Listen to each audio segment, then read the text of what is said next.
ఏంట్రా late? Sir అది గుడికి పోయేసి వచ్చినాం సార్, లేట్ అయిపోయింది సార్. ఈ టైంలో గుడికి ఎందుకు వెళ్ళారా? నువ్వు ఆగరా. ఏంట్రా నేను అడుగుతుంటే మీ ఇద్దరే కొనుక్కుంటున్నారు? సార్ అదేం లేదు సార్, నోట్ దోలు సార్ వాడికి కొద్దిగా. ఒకటి చెప్పబోయి ఇంకోటి చెప్తా ఉంటాడు సార్ వాడు. ఏంట్రా బల్లు, అవునా? సార్ అవును సార్, వాడు చెప్పింది నిజమే సార్. నాకు కొద్దిగా నోడుదోలు ఉంది సార్, కానీ ఎక్కువ లేదు సార్. సరేలే కానీ ప్రాజెక్ట్ ఫైల్స్ అక్కడ పెట్టాను, తొందరగా పని కానివ్వండి. ఓకే సార్, మీరు వెళ్ళండి సార్, మేము కానిస్తాము. అమ్మాడి అమ్మ ఆడు వెళ్ళిపోయినాడు ఆయన. ప్రశాంతం. అవునరా ప్రశాంతం. అయినా నీకు నోడుదూలు ఆగదారా వాళ్ళు? కొంచెంసేపు కూడా గమ్మునే ఉండలేకపోతున్నావు నువ్వు. ఆయన అసలు దొరికిపోయింటేనా లేటుగా వచ్చావని పట్టుకొని పీడిచ్చింటాడు కదా. సారీ రా మావా, నోరు స్లిప్ అయిపోయింది. ఏంట్రా అక్కడ పని చేయకుండా మాట్లాడుకుంటున్నారు? వీడి అమ్మ వీడినేనాడు రానాయ, పోయి పని చూసుకున్నాపా. ఈ టైంలో ఎవరబ్బా ఫోను? ప్రవళిక. హలో ప్రవళిక, ఎలా ఉన్నావు? I love you law. అయ్యో ఏంట్రా మామ అంత హ్యాపీగా ఉన్నావు? రే మామ, ప్రవళిక ఫోన్ చేసిందిరా. చేస్తే రే ఫోన్ చేసి ఐ లవ్ యూ చెప్పిందిరా. ఓడి అమ్మ పడవా, ఇంకేం బో, నువ్వు అనుకునేది అదే కదా జరిగిపోయింది. ఇంకా డ్యాన్సులు పండగలే చేసుకో.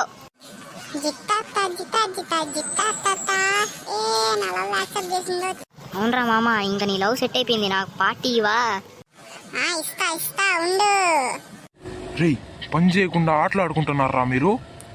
రే మామ కోతిరా సార్ రా రే. అయ్యయ్యో సార్, అక్కడ నాకు ఎన్ని ఇంపార్టెంట్ మీటింగ్స్ ప్రాజెక్ట్స్ ఉన్నాయో తెలుసారా మీకు? తెలిసి ఆడుతున్నారా మీరు? కొడకల్లారా, మీరు ఇక్కడ నుంచి వెళ్ళిపోండ్రా. రే మామ బాధపడద్దురా, ఫస్ట్ ప్రవళిక దగ్గరికి వెళ్ళరా. రే జాబ్ కూడా పోయిందిరా,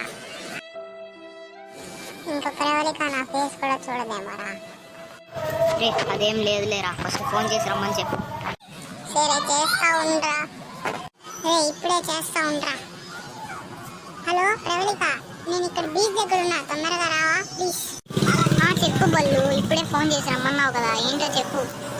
అది ప్రవళిక, అది నువ్వు నాకు ఐ లవ్ యూ చెప్పావు కదా, దాని గురించి మాట్లాడదామని పిలిచాను. దాని గురించి మాట్లాడడం ఏముంది, నేను నిన్ను ప్రేమిస్తున్నాను కాబట్టి ఐ లవ్ యూ చెప్పాను. నువ్వు నన్ను ప్రేమించకపోతే యాక్సెప్ట్ చేయొద్దు. లేదు ప్రవళిక, నేను నిన్ను ప్రేమిస్తున్నాను, కానీ నాకు ఇప్పుడు జాబ్ కూడా లేదు. ఇప్పుడు మీ పేరెంట్స్ దగ్గరికి పోతే ఏం చేసుకోవాలని నన్ను క్వశ్చన్ వేస్తారు కదా, కాబట్టి కొన్ని రోజులు ఓపిక పట్టి మీ పేరెంట్స్ దగ్గరికి వెళ్దామని చెప్తున్నాను. సరే బల్లు, నువ్వేమంటే అదే, కొన్ని రోజులు ఆగి చెప్తాంలే. చాలా థ్యాంక్స్ ప్రవళిక. చల్లరా మామ, నేను పోతాలే, ఎందుకు మీ ఇద్దరి మధ్యలో ఊరికే.